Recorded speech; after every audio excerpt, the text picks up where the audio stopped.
ഉടൻ പ്രവർത്തിക്കുക. ഒരിക്കലൊരു കൂട്ടം ആളുകൾ വഞ്ചിയിൽ കയറി ശാന്തമായൊരു നദി മുറിച്ചു കടക്കുകയായിരുന്നു. എല്ലാവരും സംസാരിച്ചിരിക്കുമ്പോൾ പെട്ടെന്നാണൊരാൾ നിലവിളിച്ചത്. അയ്യോ, വഞ്ചിയിൽ ചോർച്ച വരുന്നു, വെള്ളം അകത്തേക്ക് കയറാൻ തുടങ്ങിയിരിക്കുന്നു. ആളുകൾ ഭയന്നുപോയി. പരിഭ്രാന്തരായി അവർ പരസ്പരം നോക്കി. എന്തു ചെയ്യും, ഇനി എന്തു ചെയ്യും എന്ന ചോദ്യം എല്ലാവരുടെയും മുഖത്തുണ്ടായിരുന്നു.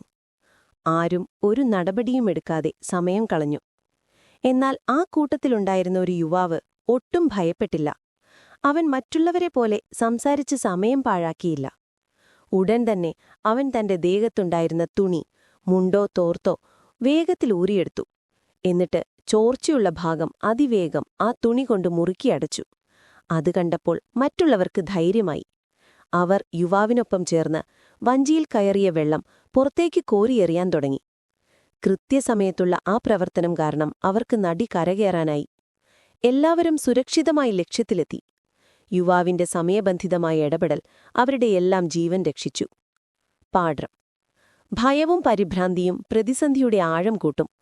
അപകടങ്ങളുണ്ടാകുമ്പോൾ ഉടൻ പ്രവർത്തിക്കുക. വിവേകത്തോടെയുള്ള പെട്ടെന്നുള്ള നടപടി ജീവനെയും ലക്ഷ്യത്തെയും രക്ഷിക്കും. വൈകിയാൽ അപകടത്തിൽപ്പെടും.